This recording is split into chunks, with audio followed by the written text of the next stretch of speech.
MGS में आप लोगों का स्वागत है।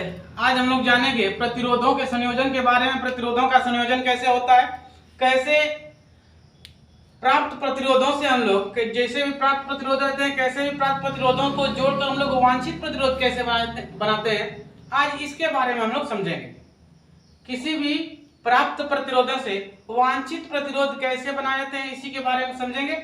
प्रतिरोधों का संयोजन कितने प्रकार से होता है, किन किन तरीका से होता है, इसको किन पॉइंटों पे यदि प्रतिरोधों का संयोजन करें तो किसमें विभवांतर समान होता है, किसमें धारा समान होती है, इनके बारे में आज समझा जाएगा। तो चलिए हम लोग समझते हैं प्रतिरोधों के संयोजन के बारे में। प्रतिरोधों का संयोजन होता क्या है। अब प्रतिरोधों का हम लोग संयोजन किसे कहेंगे? उपलब्ध प्रतिरोधों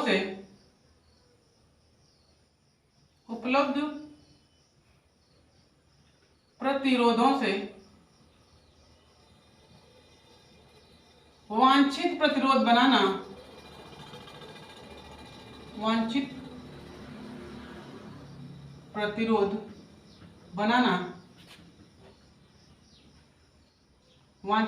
बनाना या वांछित प्रतिरोध प्राप्त करना। वांछित प्रतिरोध प्राप्त करना प्रतिरोधों का संयोजन कहलाता है।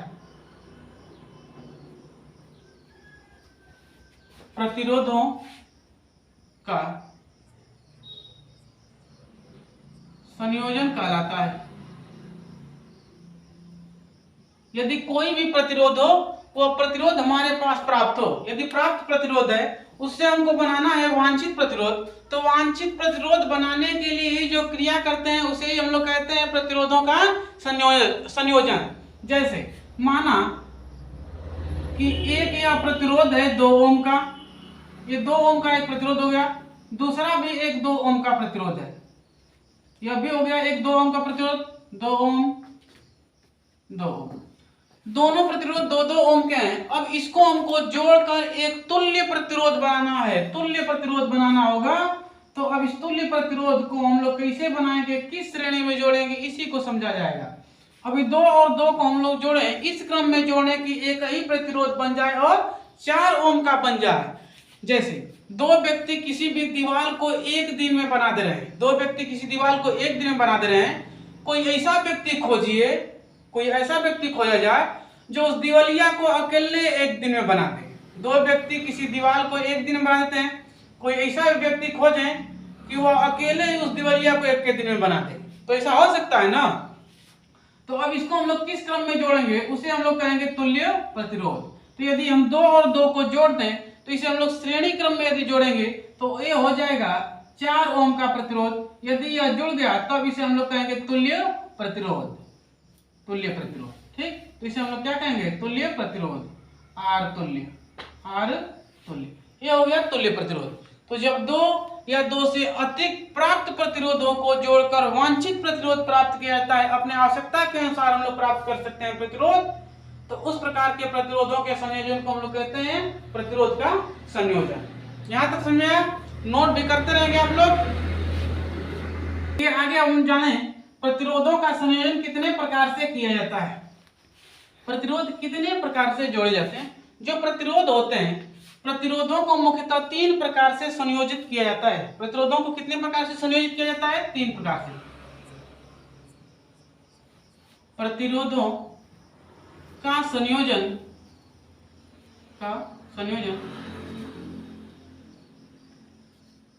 मुख्यतः 3 प्रकार से किया जाता है,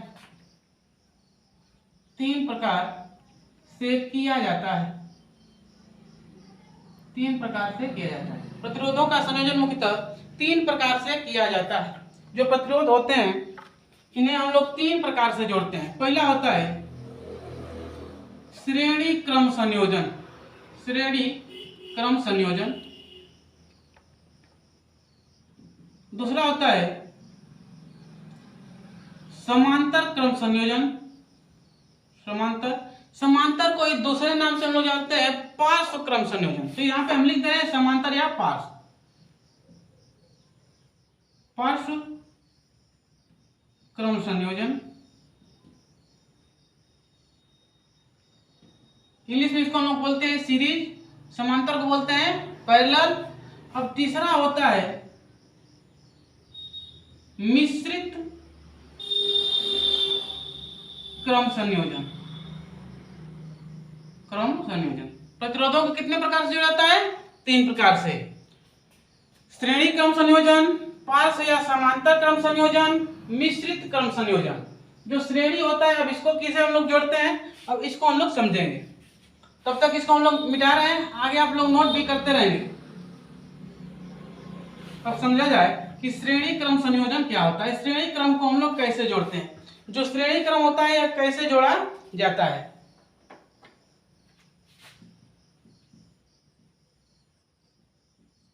श्रेणी क्रम संयोजन, साथ में आप लोग भी नोट करते रहेंगे। यदि किसी को कहीं पर भी दिक्कत होगी तो आप पूछते भी रहेंगे आप लोग। श्रेणी क्रम संयोजन, श्रेणी क्रम संयोजन कैसे होता है?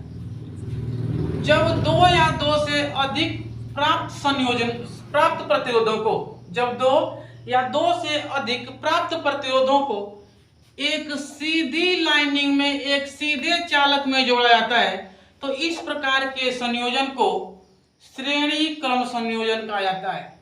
जब 2 या 2 से अधिक प्राप्त प्रतिरोधों को किसी चालक में सीधे जोड़ा जाता है, तो इस प्रकार के संयोजन को श्रेणी क्रम संयोजन कहा जाता है। जैसे ये तो हो गया श्रेणी क्रम संयोजन। डिफिनीशन भी आप लोग लिखते रहेंगे, डिफिनीशन लिख दे रहे हैं। यदि कई प्रतिरोध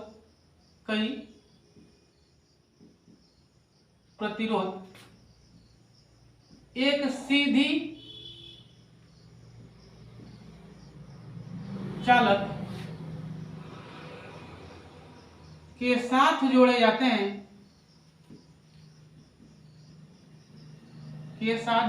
हैं, उन्हें श्रेणी क्रम संयोजन कहते हैं।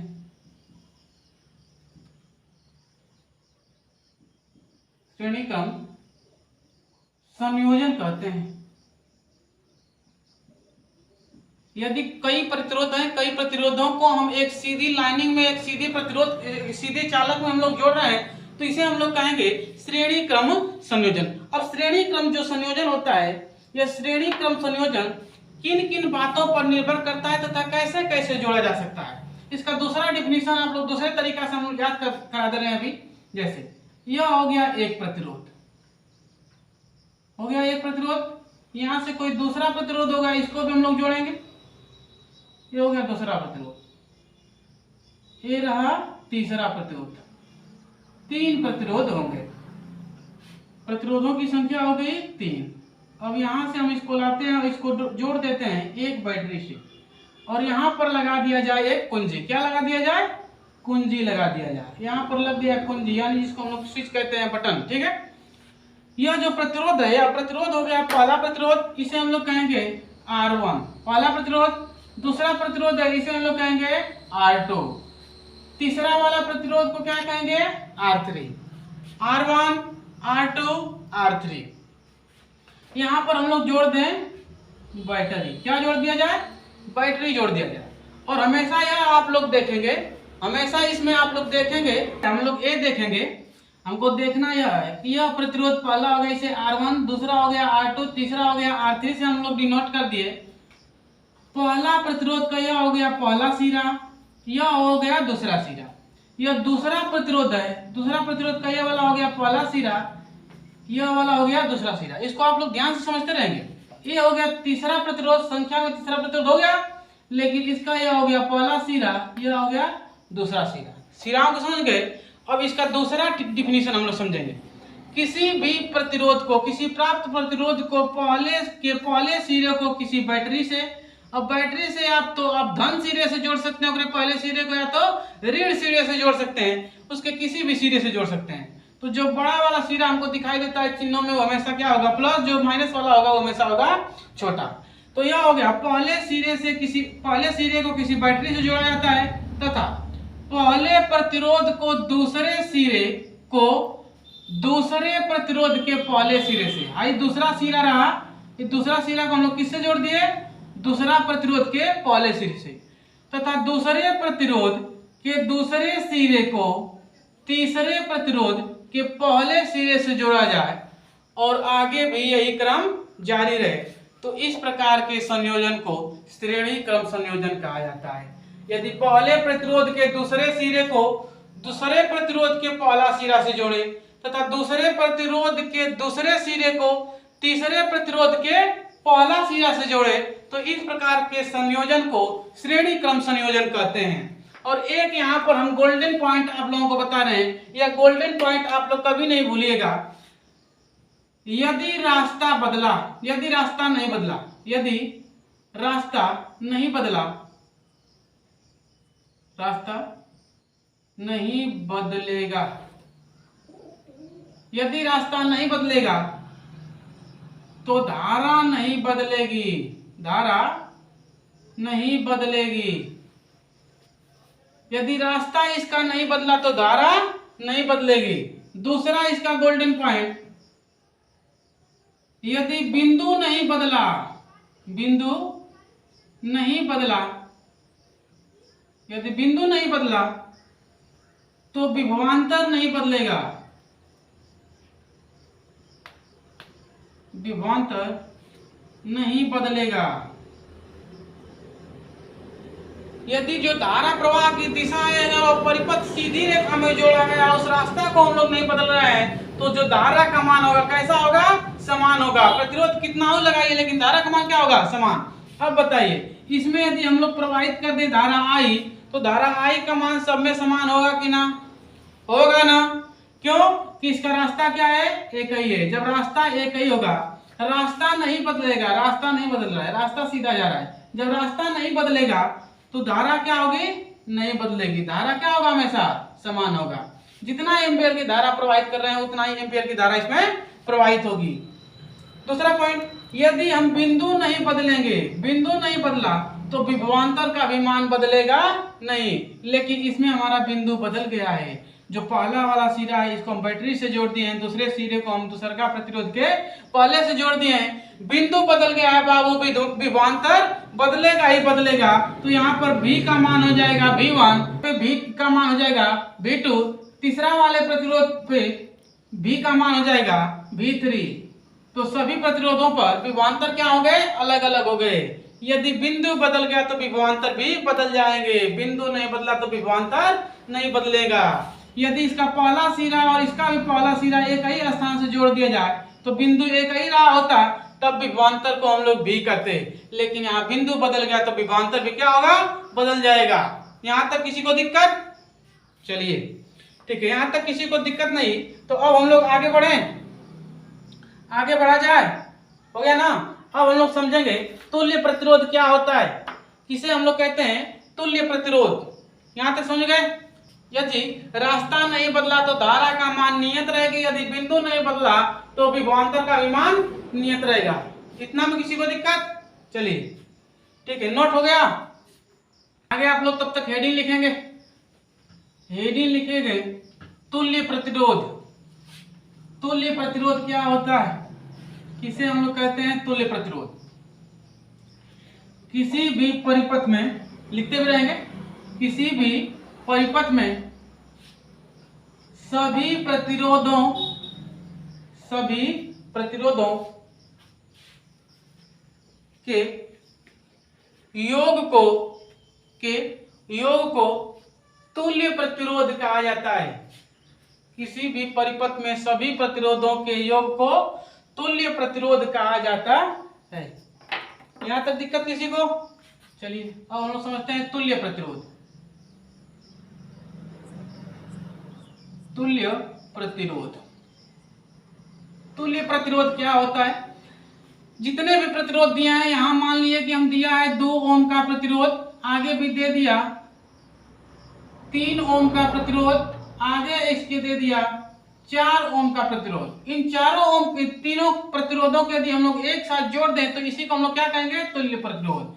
यह हो गया R1 का मान 2, R2 का मान 3, R3 का मान कितना हो गया 4, 4 3 7 2 9, कुल टोटल प्रतिरोध यानी तुल्य प्रतिरोध कितना आ जाएगा 9 ओम।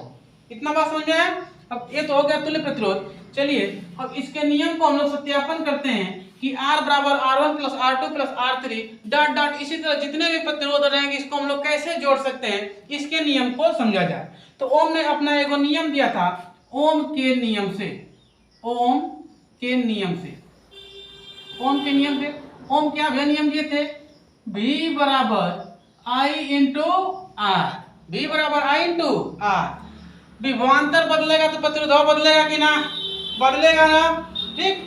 विभवांतर बदला तो प्रतिरोध भी बदलेगा। चलिए अब देखिए, जब यहाँ हो गया V बराबर I इंटू आर, तो V1 बराबर क्या हो जाएगा, V1 बराबर I इंटू R1, समीकरण नंबर 1। V2 बराबर I इंटू R2, समीकरण नंबर 2। V3 बराबर I इंटू R3, समीकरण नंबर क्या हो गया, 3। V1 बराबर I इंटू R1, V2 बराबर I इंटू R2, V3 बराबर I इंटू R3। अब बताइए, यदि हमको कुल योग करना होगा विभवांतर का योग करना होगा, तो V बराबर हम लोग कर सकते हैं तुल्य प्रतिरोध बराबर विभवांतर, जब सब अलग अलग है सबको जोड़ना पड़ेगा, तो लिख सकते हैं यहाँ पर V बराबर V1 plus V2 plus V3। हो सकता है कि नहीं, हो सकता है। चलिए अब यहाँ से हम लोग कुल निकालेंगे तुल्य प्रतिरोध, इसको हम लिख दें तुल्य, ठीक। तो यह तो हो गया हमारा तुल्य प्रतिरोध के हिसाब से, यहां तक हुआ।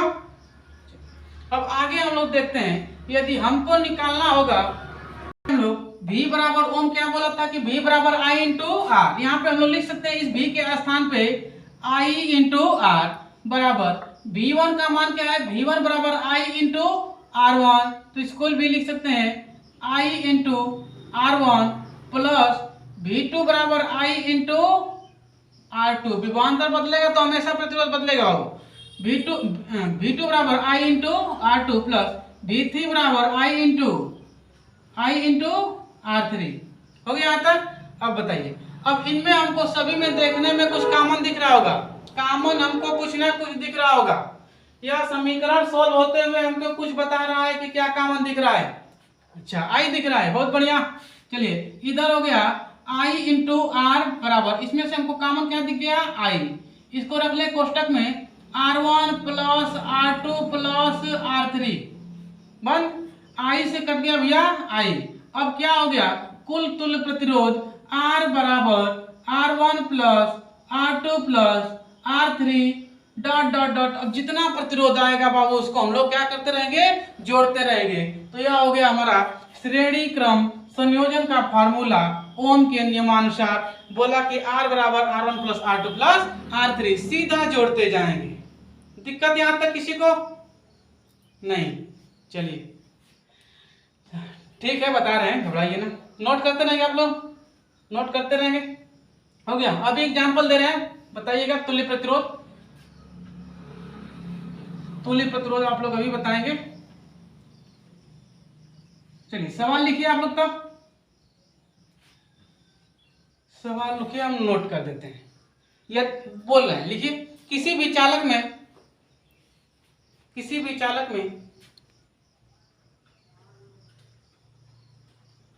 श्रेणी क्रम संयोजन के तीन